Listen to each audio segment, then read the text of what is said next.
أعوذ بالله من الشيطان الرجيم بسم الله الرحمن الرحيم وبه نستعين وصلى الله على سيدنا محمد وآل بيته الطاهرين اللهم صل على محمد وآل محمد.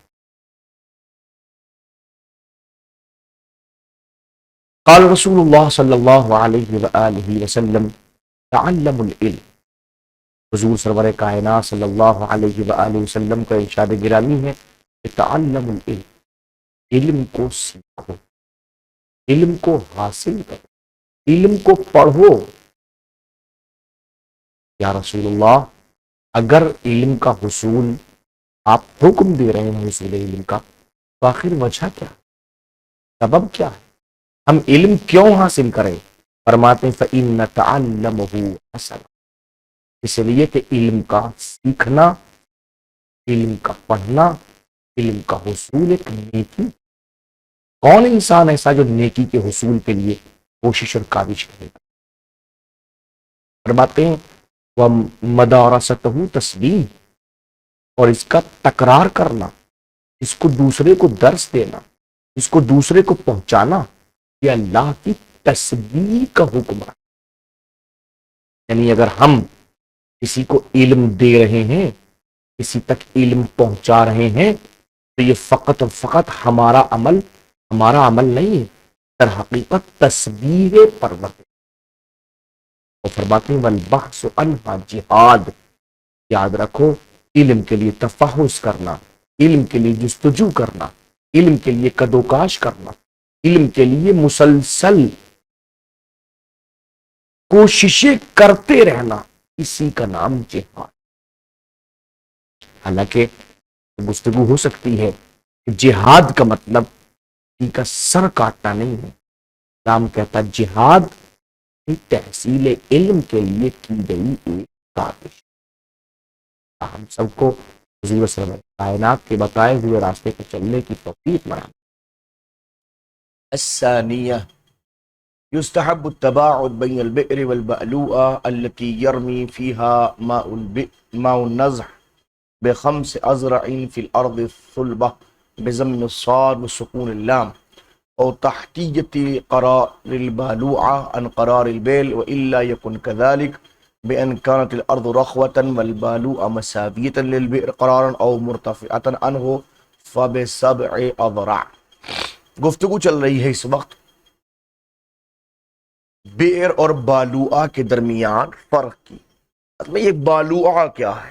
بالوعہ اس گڑھے کو کہتے ہیں جو گڑھا کنویں کے برابر میں اس لیے کھودا جاتا ہے تاکہ کنویں سے نکلنے والا پانی اس کے اندر ڈال دیا جائے. سمجھ رہے ہیں آپ؟ یہ کنویں سے نکلنے والا پانی اس کے اندر ڈال دیا جائے اور وہ کہیں اور نہ جائے. نجس پانی اگر کہیں آپ پھینکیں گے تو وہ کہیں جائے گا، نجاست پھیلے گی، 10 پریشانیاں پیدا ہوں گی، صعوبتیں پیدا ہوں گی. نجاست کو ایک جگہ ہونا چاہیے. ایک بات، دوسری اہم بات اور بھی آج کے زمانے میں، یہ میں درس سے باہر سے ایک بات بتا رہا ہوں، آج کے زمانے کے اندر اس وقت خاص طور پہ بات کہی جاتی ہے کہ پانی کو محفوظ کرنا چاہیے، پانی کی حفاظت کرنی چاہیے. اور پانی کی حفاظت کے مختلف طرق ہوتے ہیں. اس میں ایک طریقہ یہ بھی ہوتا ہے کہ جو ہمارے برسات ہوتی ہے اس برسات کے پانی کی حفاظت ہونی چاہیے. خود ہمارے شہر میرٹھ کے اندر مختلف جگہوں کے اوپر، خاص طور پر یونیورسٹی کے اندر یا اور بھی کئی جگہیں ایسی ہیں کہ جہاں پر باقاعدگی کے ساتھ اس بات کا لحاظ کیا گیا ہے. اور جب سے یہ کام ہوا ہے کہ انہوں نے جگہ جگہ کچھ گڈھے کھودے ہوئے ہیں، بورنگ کیے ہوئے ہیں. اور بورنگ کا وہاں پہ پانی جمع ہوتا ہے، وہ جتنا پانی جمع ہوتا ہے وہ بورنگ کے ذریعے سے نیچے پھر چلا جاتا ہے اس میں. تو وہ جو زمین سے نکلنے والا پانی نکال کے کل تک 25 فٹ کے اوپر تھا، 50 فٹ، اس وقت 200 فٹ لگ بھگ بورنگ عموماً ہوتے ہیں. تو 200 فٹ، اس کا مطلب یہ ہمارا پانی جو ہے وہ نیچے چلا جا رہا ہے، جو اس کا واٹر لیول ہے وہ نیچے جا رہا ہے. کیوں؟ اس لیے پانی نکال رہے ہیں. تو جب تک اس کو دوبارہ نہیں کریں گے، جن جن علاقوں کے اندر یہ کام ہوا ہے گورنمنٹ کی طرف سے، وہاں پر واٹر لیول پھر اوپر آنے لگا. زمین کے کئی کام ہوتے ہیں. یہ زمین کا بہترین کام جو ہوتا ہے وہ فلٹر بھی وہ کرتی ہے زمین میں. آپ اس زمین کے اندر پانی ڈالیے، زمین سوکھتی ہے، ساری نجات اپنے اندر لے لیتی ہے، باقی پانی جو ہے وہ نہیں چلا جاتا ہے، تو فلٹر ہو کے نہیں چلا جاتا ہے. یہ زمین فلٹر بھی کرتی ہے، اس میں تہیں بہت ساری اللہ سبحانہ و تعالی رکھی ہیں مختلف. آپ جب دیکھیں گے تو ایک طرح کی مٹی نہیں نکلتی ہے. اگر آپ اس کو نکالنے لگے، فرض کی مٹی کی جانچ کرنے والے لوگ جانتے ہیں، ان سے بخوبی جانتے ہیں اس بات کو کہ ان میں تہیں ہیں، تو ہر ایک تہ الگ الگ کام کرتی ہے. مختلف پانی کو آنے والے اعتبار سے جو نیچے تک پہنچتا ہے وہ تو بالکل چھن کے پھر پاک و پاکیزہ ہو چکا ہوتا ہے. سمجھ رہے ہیں آپ؟ یہ تو یہی کام جو تھا، یہ کام اب آج گورنمنٹ کر رہی ہے. اس کام کو اسلام نے بہت پہلے بیان کیا اس عنوان سے کہ جب بھی آپ کنویں سے نجات گر گئی پاک کر رہے ہوں تو اس پانی کو کہیں دور نہ پھینکیے، وہیں قریب میں ڈالیے تاکہ وہ واٹر لیول کے نیچے جانے کا باعث نہ بنے. ایک بات. دوسری بات، نجاست اپنی جگہ معین رہے، کہیں دور نہ جائے اور دوسروں کو اور نجس نہ کر سکے. بات واضح ہوئی؟ یستحب التباعد. اب مسئلہ یہ پیدا ہو کہ بیر سے یعنی کنویں سے بالوئے کو کتنے دور رکھنا چاہیے. مسئلہ یہ بھی تو ہے برابر میں اگر آپ نے گڑھا کھود دیا اور گڑھا کھود میں نتیجہ وہ آپ نے پانی ڈالنے اور پانی پھر اس میں چلا آ رہا ہے نکل کے، تو اس کوئی احکام اسلام نے بیان کی کہاں؟ یستحب، مستحب ہے، التباعد، بعد، دوری، بین البئر والبالوہ، کنویں اور بالوے کے درمیان. بالوہ کون؟ التی، وہ بالوہ، یرمی فیہا ماء النض، جس کے اندر کنویں سے نکالنے والا پانی پھینکا جائے گا. کتنا تباعد ضروری ہے؟ بخمس اذراع، 5 ہاتھ. 5 ہاتھ، یہ ایک ہاتھ ہے یہاں تک. 5 ہاتھ جو ہے وہ ضروری ہے. کہاں؟ فی الارض الصلبہ، سخت زمین میں، جب زمین سخت ہو. بضم الصاد و سکون اللام. یہ صلبہ پڑھیں گے، سلبہ نہیں پڑھیں گے، یا سولبہ نہیں پڑھیں گے، یا سالبہ نہیں پڑھیں گے. صلبہ، صاد کے ضمے کے ساتھ اور لام کے سکون کے ساتھ. 5 ہاتھ ہو جب زمین سخت ہو. اب آپ سمجھیے گا اس بات کو. 3 صورتیں ہوتی ہیں اس کے اندر. یہاں پہ 3 صورتیں ہوتی ہیں اس ایک اکیلے کے اندر جب زمین سخت ہو. جب زمین نرم ہو تب بھی 3 صورتیں ہوں گی، آگے آگے آئے گا. یا دونوں کا قرار مساوی ہو، سطح دونوں کی برابر ہو. دونوں کی سطح، کنواں جس سطح کے اوپر اسی سطح کے اوپر بالو ہوا. یا الٹا کر دیجئے، بیر اوپر ہو بالوہ نیچے ہو، دوسری سمت. تیسری صورت، بالوہ اوپر ہو بیر نیچے ہو، تیسری صورت. تو زمین سخت ہو تو 3 صورت، زمین نرم ہو تو 3 صورت، 6 صورتیں ہوتی ہیں. بات واضح ہو گئی؟ سمجھ میں آ گئی نا بات پوری طریقے سے؟ او یا یہ کہ تحتیت قرار البالوہ، بالوہ کی قرار، بالوہ کی سطح نیچے ہو. ان قرار البئر، بئر کے قرار سے نیچے. جو سطح کنویں کی ہے اس سطح سے نیچے بالوہ ہو. تو اس صورت میں یہ کب ہوگا؟ یہ جب ہوگا جب زمین نرم ہوگی. ایک اکیلی صورت بس.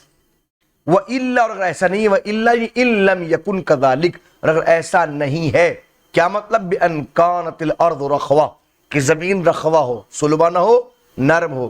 والبالو، اور بالوہ جو مساوی للبئر قرارت، اور بالوہ جو ہے وہ بئر کے مساوی ہو سطح کے اعتبار سے. او مرتفعان ہو، یا یہ کہ بالوہ اوپر ہو بئر نیچے ہو. 2 صورتیں. فَبِسَبْعِ أَذْرَعٍ، تو اس میں 7 ہاتھ کا فاصلہ ضروری ہے. فَسُؤَرُ الْمَسْأَلَةِ عَلَى هَذَا التَّقْدِيرِ سِتٌ، مسئلے کی صورت اس تقدیر میں، اس تقدیر کے اعتبار سے کتنی ہوتی ہیں؟ 6 ہوتی ہیں. یستحب التباعد فی 4 منها ب5. 4 صورتیں اس میں وہ ہیں کہ اس کے اندر تباعد 5 ہاتھ کا ہوتا ہے. وہی کب؟ الارض الصلب مطلقاً، جب زمین سخت ہو مطلقاً. مطلقاً 3 صورتیں ہو گئیں، چاہے یہ اوپر ہو بئر، بالوہ نیچے ہو، یا بالوہ اوپر ہو کنواں نیچے ہو، دونوں کی سطح برابر ہو. مطلقاً تینوں صورتوں میں 5 ہاتھ. والرخوہ، اور زمین نرم ہو، ما تحتیت البالوہ، مگر اس شرط میں کہ بالوہ نیچے ہو. وبالسبع فی صورتین، اور 2 شکلیں رہ جاتی ہیں، 2 تصویریں رہ جاتی ہیں 7 ہاتھ میں. وہما کون سے؟ وہ مساواتہما، جب دونوں کی سطح برابر ہو. اور ایک وہ ارتفاع البالوا فی الارض الرخوا، اور یہ کہ بالوا بلند ہو اور کنواں نیچے ہو، کب؟ جب زمین نرم ہو۔ وفی حکم الفوقیہ المحسوس الفوقیہ بالجہہ، جناب علی اس پر جو آپ نے بات کہی ہے کہ اوپر نیچے کا مسئلہ رکھا ہے کہ اس کے سطح برابر ہو، اس کی سطح اوپر ہو، اس کی سطح نیچے ہو، تو اس میں فوقیت کو جو آپ نے رکھا ہے تو کیا فقط محسوس کے اعتبار سے کہ اس کو محسوس کیا جائے، نظر آ رہا ہو، حس میں آ رہا ہو، دیکھنے میں آ رہا ہو کہ یہ بلند ہے ایک منزل، یہ کچھ اور ہے کہ نہیں ہے؟ وفی حکم الفوقیہ محسوسہ، فوقیت میں جو محسوس ہو رہا ہے اس کا حکم کون سا؟ الفوقیہ بالجہہ، اس میں یہ بھی ہو کہ جناب وہ جہت کے اعتبار سے بھی فوق ہونا چاہیے، جہت کے اعتبار سے فوق۔ کیا مطلب؟ کہ بأن یکون البئر فی جہت الشمال، کہ بئر جو ہے وہ جہت شمال میں ہو، اتر میں ہو، سمجھ رہے ہیں نا، شمال میں ہو، جنوب میں نہ ہو۔ فیکفی الخمس مع رخاوت الارض، تو یاد رکھیں اس صورت میں 5 ہاتھ کا فاصلہ بھی صحیح ہے جب زمین نرم ہو۔ میں نے اشارے کیا فرما رہے ہیں؟ وَإِنْ اسْتَوَى الْقَرَارَانِ، حالانکہ دونوں کی سطح برابری کیوں نہ ہو۔ کیوں؟ یہ آپ نے کیسے کہہ دیا جناب؟ لما ورد، چونکہ روایت میں وارد ہوا ہے، من، یہ بات وارد ہو کیا؟ ان مجال العیون من محب الشمال، عیون چشموں کا جو جریان ہوتا ہے وہ ہمیشہ اتر سے دکن کی طرف ہوتا ہے۔ جب بھی آپ دیکھیں گے نہر کو بہتے ہوئے، کہاں سے کہاں تک بہتے ہیں؟ کبھی جنوب سے شمال کی طرف بہتے ہوئے نہیں دیکھا ہوگا آپ نے، ہمیشہ یہ روایت وارد ہوا، چونکہ یہ زمین یوں ہے نا، یوں تو یوں نیچے کو آنا چاہیے۔ اب سامنے کی بات ہے، قرار دونوں کو برابر ہے، زمین رخوا ہے، پانی کدھر جائے گا؟ شمال کی طرف جائے گا، جنوب کی طرف جائے گا؟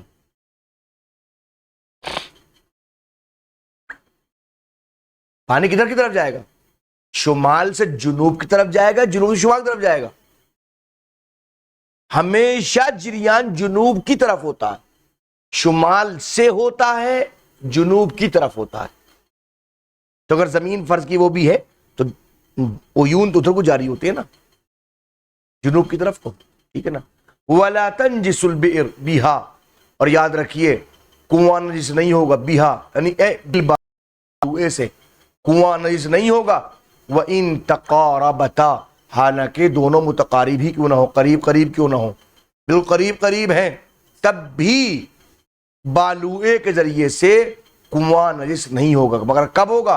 الا مع العلم بالاتصال، مگر ہاں ایک صورت ہے، جب ہمیں علم ہو جائے کہ ہاں اس کا پانی اس سے مل چکا ہے، اے اتصال ما بها من النجس بماء البئر۔ یہ کیا مطلب ہے کہ یہ اتصال ہو جائے اس پانی کا کہ جو بالوئے کا نجس پانی ہے، مائے بیر کے ساتھ میں اتصال ہو جائے، مل جائے۔ کیوں؟ لِأَصَالَةِ الطَّہَارَہ، چونکہ اصل طہارت ہے وہ عدم الاتصال، اور اصل یہ بھی ہے کہ پانی اس سے نہیں ملا، تو اصل یہ ہے۔ اب اگر مل جائے، پتہ چلے کہ مل گیا، اب نہیں سو جائے گا۔ بات واضح ہو گئی؟ الثالث، بعد میں انشاءاللہ صلی اللہ علی محمد و آل بیتہ الطاہرین۔